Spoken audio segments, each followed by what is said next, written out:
Liberals, I think we've seen this pretty much a million times by now. They are habitually late to the party. We've seen it with age appropriate materials in kids' libraries. We see it with some of the gender nonsense. We saw it with Hunter Biden's laptop and all the censorship that was involved with that. And now we're seeing it with Democrats in the streets supporting foreign countries, foreign invaders, and basically an anti-Semitic agenda. And here's what we see, time and time and time again. Some conservative somewhere is going to sound the alarm on something. Liberals are going to try to shout that person into submission, call them a racist or thisist or thatism, or just MAGA cult member if they're lazy.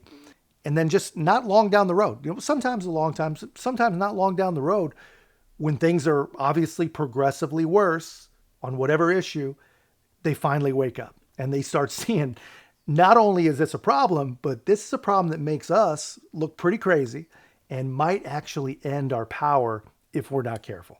That's all they really care about. They always want to keep the power, and they don't actually want to change anything.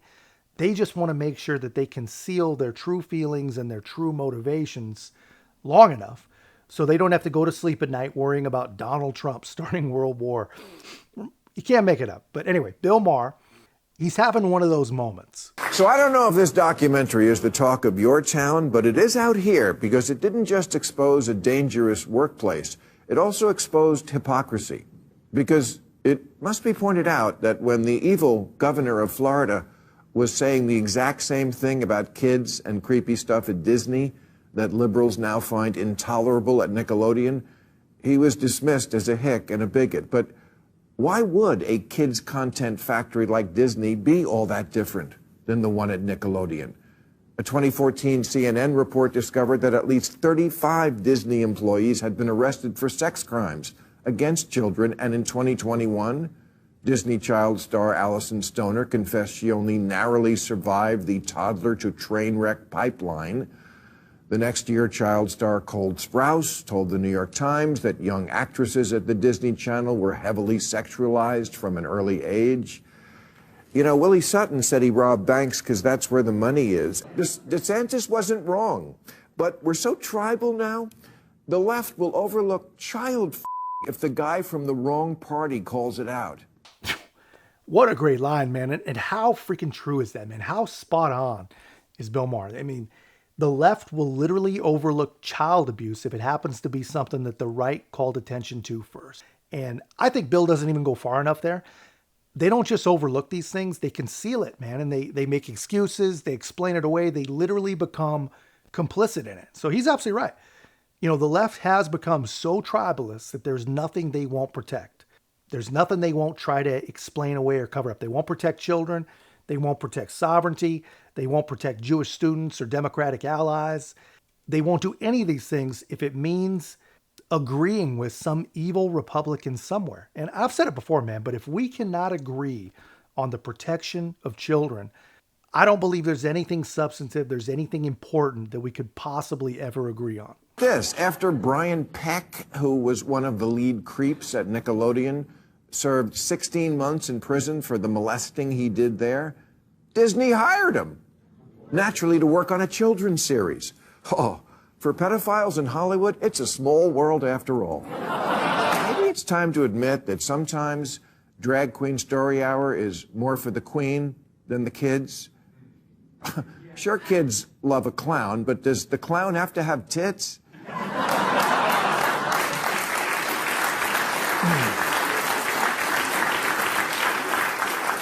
And when I see a 5-year-old tipping at a bar under a sign that says it's not going to lick itself, do I have to pretend that's cool in order to keep my liberal ID card? Sorry, I can't do that. Here's what struck me there, man. Either Bill Maher's HBO audience really has changed, or there really are common sense liberals in California. Because those people, man, they're clapping, and they're clapping pretty substantially when he comes out against drag story time, right? And he's not really coming out against it. He's asking just the age-old question. Who is it for? Is it for the kids or is it for the queens? I've always thought the answer to that was pretty obvious, but I don't know. Let me know in the comments what stood out to you guys, but you got to love it, man. We got Bill Maher, longtime liberal, asking if he needs to pretend that things that are undeniably insane are cool in order to keep his liberal ID card. And yeah, that is exactly what they expect of you, Bill. You absolutely have to pretend. If you're not totally with them, if you do not support the left's every insane whim and desire, then you're just a dangerous bigot. You're no different than Ron DeSantis himself or whatever. You should be silenced. You know, you're lucky to keep your person card. Definitely not going to keep your lib card, but I don't know. Here's where I'm at, man. It is great to see these people waking up, but come on, dude. How late can it be? The kid tipping under the lick itself sign, that was a freaking year ago, bro. A freaking year, man. We've been calling out that exact moment for over a year. I don't know what takes these open-minded, genius, intelligent, tolerant liberals so long to wake up to things that are just not acceptable, man. They're not acceptable in any other country on the entire planet. But anyway, I don't want to crush the guy too much. At least he's waking up. Better late than never. But listen to this. This is it right here. And contrary to current progressive dogma, children aren't miniature adults wise beyond their years. They're morons.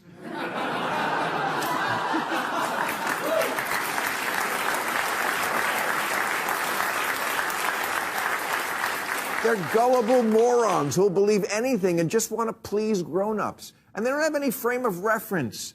So they normalize whatever's happening. That's why endlessly talking about gender to 6-year-olds isn't just inappropriate. It's what the law would call entrapment, which means enticing people into doing something they wouldn't ordinarily do. If you think that some of that isn't going on with gender in schools, you're not watching enough TikTok videos. I pledge allegiance to the queers. I'm not allowed to be out as trans non-binary at school. My response to this is to be as obnoxiously queer as possible. It also seems to be the theme of kind of a lot of kids' books these days.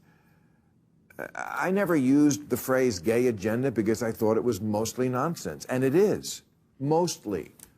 But a director for Disney Television Animation did say after she was hired, the showrunners were super welcoming to my not at all secret gay agenda. I was just wherever I could, just basically adding queerness. No one would stop me and no one was trying to stop me. look, I'm all for adding queerness wherever.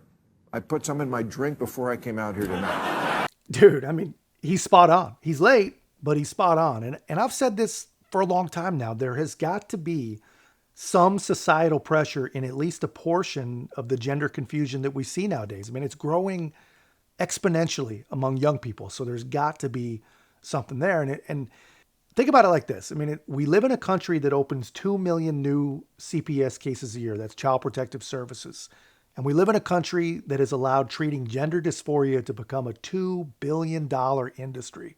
And still the left, they just hide behind trusting the experts, these experts that stand to make money.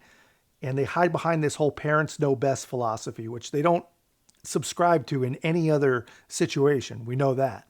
But that's what they hide behind when they're promoting and basically protecting this stuff, right? And finally, Bill Maher, he's years late, but I think he's starting to get it. But here's why it's noteworthy. It's not just about Bill. He's not just one guy.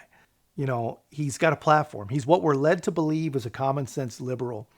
And that's who he's speaking to. He's speaking to millions and millions of other allegedly common sense liberals. And I think together, those people are waking up and they're realizing, maybe no matter how bad the orange guy is, there are just certain things that they cannot support, right? But that's my hope at least. But let me know your thoughts in the comments, guys. If you haven't already, be a part of our growth. Make sure to like, comment, subscribe. Most importantly, share the channel. I'll see you in the next one.